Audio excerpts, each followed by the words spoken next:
Hai teman, apa kabar semua?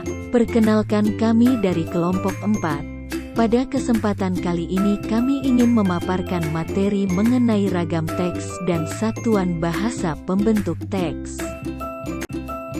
Nama anggota kelompok 4 yaitu Afisa Salvia Nur Azizah, Cahya Pangestika, Mutia Indana Salsabila, Nandini Maharani, dan Naufal Ardana Prasetya. Pengertian ragam bahasa. Ragam teks adalah macam atau jenis teks atau naskah yang berupa kata-kata asli pengarang, bahan tertulis untuk dasar memberikan pelajaran, berpidato, dan sebagainya. Menurut para ahli, yaitu Nurgiantoro tahun 2014, ragam teks adalah macam atau tipe teks yang memiliki karakteristik umum. Menurut Mitchell tahun 2003, ragam teks merupakan kategori pengelompokan teks yang berdasarkan isi dan bentuk. Jadi, ragam teks adalah pengelompokan teks berdasarkan isi dan bentuk teks yang terdiri atas teks faktual, teks cerita, teks tanggapan, dan teks normatif.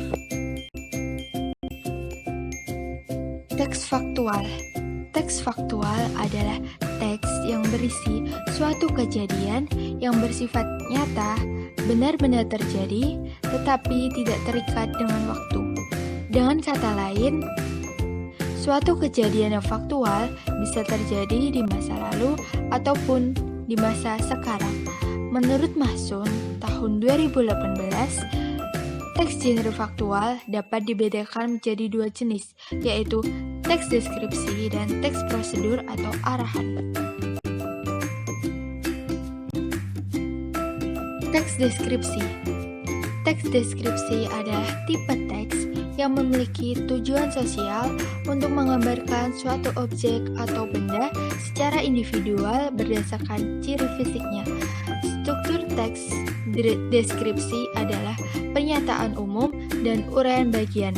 Pernyataan umum adalah pernyataan yang menggambarkan tentang objek yang akan dideskripsikan, sedangkan uraian bagian adalah penjelasan secara detail mengenai topik yang dibahas. Teks prosedur.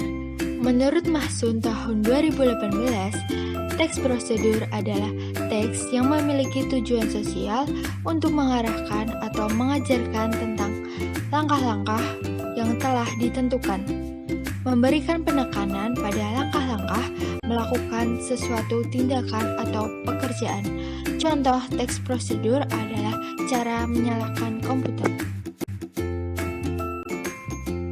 Struktur teks.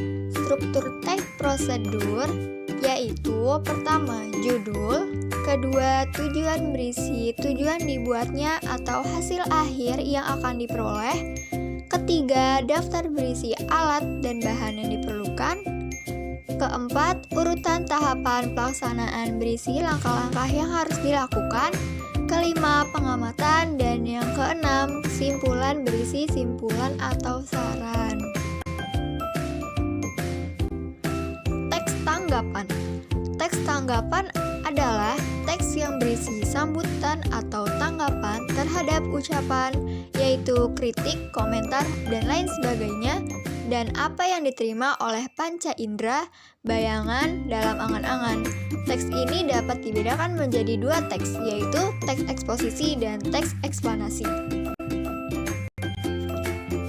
Menurut Wiratno, teks eksposisi adalah jenis teks yang berfungsi untuk mengungkapkan gagasan atau mengusulkan sesuatu berdasarkan argumentasi yang kuat. Teks ini berisi paparan gagasan atau usulan sesuatu yang bersifat pribadi. Teks ini bertujuan agar pembaca mendapatkan informasi dan pemahaman konsep dengan sangat jelas. Teks ini sering disebut sebagai teks argumentasi satu sisi. Adapun struktur teks eksposisi yaitu pertama, judul, kedua, tesis atau pernyataan pendapat berisi topik yang akan diangkat dan opini penulis, ketiga, alasan atau argumentasi eksposisi berisi pernyataan yang mendukung. Dan keempat, pernyataan ulang, pendapat berisi penutup dan kesimpulan. Teks eksplanasi. Menurut Priyatni, teks eksplanasi adalah teks yang berisi penjelasan tentang proses terjadinya fenomena alam, sosial, ilmu pengetahuan, dan budaya. Teks eksplanasi memiliki fungsi sosial menjelaskan atau menganalisis proses muncul atau terjadinya sesuatu. Tujuan dari teks ini adalah memaparkan sesuatu agar pengetahuan pembaca bertambah. Adapun struktur teks eksplanasi yaitu: pertama, judul; kedua, pernyataan umum berisi informasi atau gambaran awal; ketiga, deretan penjelas yang berisi penjelasan tentang proses dari peristiwa yang terjadi; dan keempat, interpretasi yaitu berisi pandangan atau simpulan. Berikut adalah contoh teks eksposisi proses. Yang kedua, contoh teks eksplanasi tentang banjir. Teks normatif. Pengertian normatif menurut KPPI adalah berpegang teguh pada norma aturan dan ketentuan-ketentuan yang berlaku. Jadi, pada dasarnya, teks normatif adalah teks yang isinya ditulis berdasarkan sebuah peraturan, norma-norma atau peraturan yang berlaku, baik di lingkungan masyarakat maupun dalam lingkungan kenegaraan yang berkaitan dengan hukum atau undang-undang. Teks normatif biasanya memiliki unsur tentang agama atau nilai kebaikan. Teks cerita. Teks cerita adalah teks yang menuturkan bagaimana terjadinya suatu hal, peristiwa, mengisahkan kejadian yang telah ada, perbuatan, pengalaman yang dinamis dalam suatu rangkaian waktu. Teks cerita termasuk genre sastra dalam jenis teks tunggal atau teks cerita. Teks cerita terdiri dari teks cerita ulang, anekdot, eksemplum, dan naratif. Yang pertama ada teks cerita ulang. Teks ini memiliki tujuan sosial menceritakan kembali peristiwa pada masa lalu agar tercipta semacam hiburan atau pembelajaran berdasarkan pengalaman masa lalu bagi pembaca atau pendengarnya. Teks ini memiliki struktur judul, pengenalan atau orientasi, dan rekaman kejadian. Cirinya pada teks cerita ulang adalah rentetan peristiwa yang dialami tokoh ditata dengan menggunakan konjungsi yang menunjukkan urutan peristiwa seperti konjungsi pertama, lalu, akhirnya. Teks penceritaan ulang berakhir dengan kejadian tanpa ditambahkan reaksi pelaku terhadap cerita yang dialaminya. Yang kedua ada teks anekdot. Anekdot dapat diartikan sebagai cerita rekaan yang tidak harus didasarkan pada kenyataan yang terjadi di masyarakat. Peristiwa yang ditampilkan membuat partisipan yang mengalaminya merasa jengkel atau konyol. Teks ini memiliki struktur berpikir seperti judul, pengenalan atau orientasi, krisis atau masalah, dan reaksi. Teks anekdot berakhir dengan reaksi pelaku atas peristiwa yang dialaminya yang ditampakkan secara eksplisit. Berikut adalah contoh dari teks anekdot. Terdapat seorang pengemis tua yang sedang meminta-minta kepada anak muda. "Nak, minta sedekahnya, nak," pinta si pengemis tersebut. Si anak muda lantas mengambil uang 10 ribuan di sakunya. Diberikannya uang tersebut kepada sang pengemis tua sambil berkata, "Kembali 5.000 ya pak," pinta pemuda tersebut. Bapak pengemis tua tersebut kemudian menyodorkan mangkuk yang berisi uang kembalian.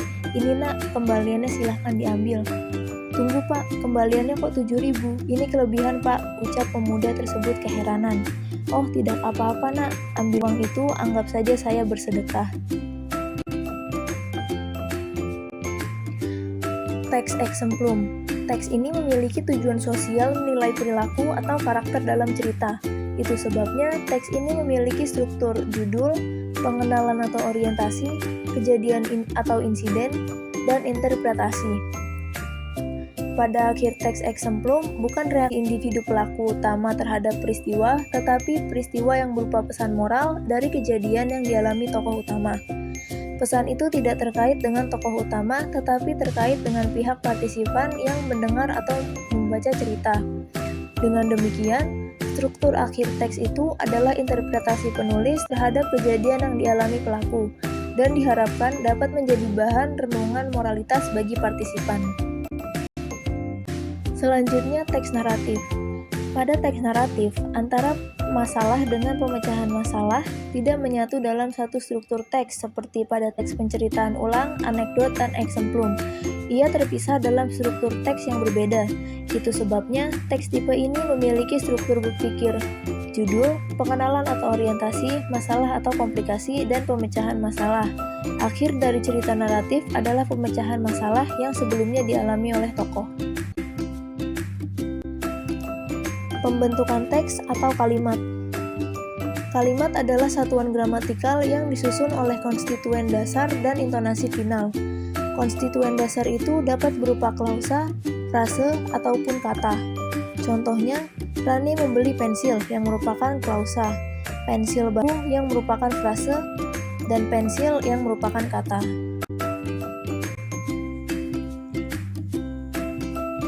Berdasarkan jumlah klausanya, kalimat dibedakan menjadi 3. Yang pertama kalimat tunggal, kedua kalimat bersusun, ketiga kalimat majemuk.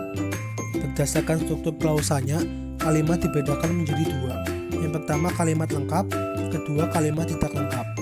Berdasarkan amanat wacana, kalimat dibedakan menjadi 6. Pertama kalimat deklaratif, kedua kalimat interrogatif, ketiga kalimat imperatif, keempat kalimat aditif, kelima kalimat responsif, dan yang keenam kalimat interjektif. Berdasarkan pembentukan kalimat dari klausa inti dan perubahannya, kalimat dibedakan menjadi 2, yakni kalimat inti dan kalimat non-inti. Kemudian berdasarkan jenis klausa, kalimat dibedakan atas kalimat verbal dan kalimat non-verbal. Dan berdasarkan fungsi kalimat sebagai pembentuk paragraf, kalimat dibedakan atas kalimat bebas dan kalimat terikat.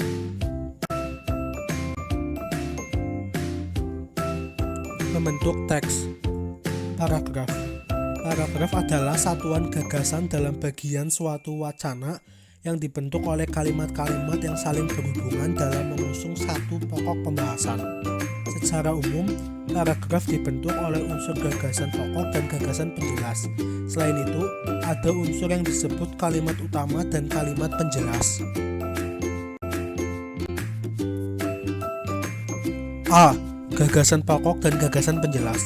Gagasan pokok merupakan gagasan yang menjadi dasar pengembangan suatu paragraf. Gagasan pokok berfungsi sebagai pokok, patokan, atau dasar acuan pengembangan suatu paragraf. Gagasan penjelas merupakan gagasan yang berfungsi menjelaskan gagasan pokok. B. Kalimat utama dan kalimat penjelas. Kalimat utama merupakan kalimat yang menjadi tempat dari gagasan pokok, yang bisa terletak di awal, tengah, maupun akhir paragraf. Kalimat penjelas merupakan kalimat yang menjadi tempat dari gagasan.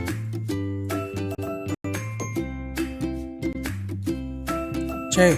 Hubungan unsur-unsur paragraf. Pertama ada hubungan gagasan pokok dengan kalimat. Contoh gagasan pokok, penemuan fotokopi karena ketekunan. Contoh kalimat utama, proses penemuan fotokopi bukan karena ditunjang oleh fasilitas yang memadai, tetapi karena ketekunan. Kemudian ada hubungan gagasan penjelas dengan kalimat penjelas. Contoh gagasan penjelas, dia mengatur waktu kosongnya.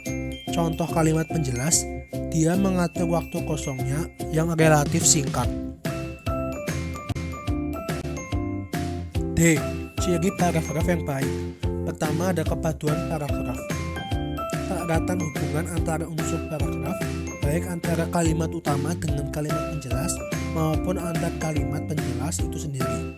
Kepaduan mencakup 2 hal, yaitu kepaduan isi dan kepaduan bentuk. Kedua, ada kesatuan paragraf. Kesatuan paragraf adalah bagian karangan yang terdiri dari beberapa kalimat yang berkaitan secara utuh, padu, dan membentuk satu kesatuan pikiran. Ketiga, ada kelengkapan paragraf yang baik, yakni harus memiliki unsur-unsur paragraf yang lengkap seperti gagasan pokok, kalimat utama, dan kalimat penjelas. Yang keempat, ketepatan pemilihan kata. Pemilihan kata harus sesuai dengan situasi dan kondisi pemakainya.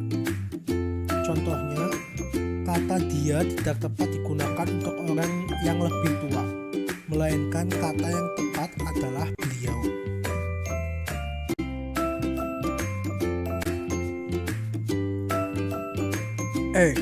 Jenis-jenis paragraf. Berdasarkan letak kalimat utamanya, paragraf dibedakan menjadi 5, yaitu paragraf deduktif, induktif, kombinasi, deskriptif, dan naratif. Deduktif, kalimat utamanya berada di awal. Induktif, kalimat utamanya berada di akhir. Kombinasi, kalimat utamanya berada di awal dan di akhir. Deskripsi, tidak memiliki kalimat utama dan gagasan pokok tersebar. Kemudian naratif, tidak memiliki kalimat utama dan gagasan pokok tersebar.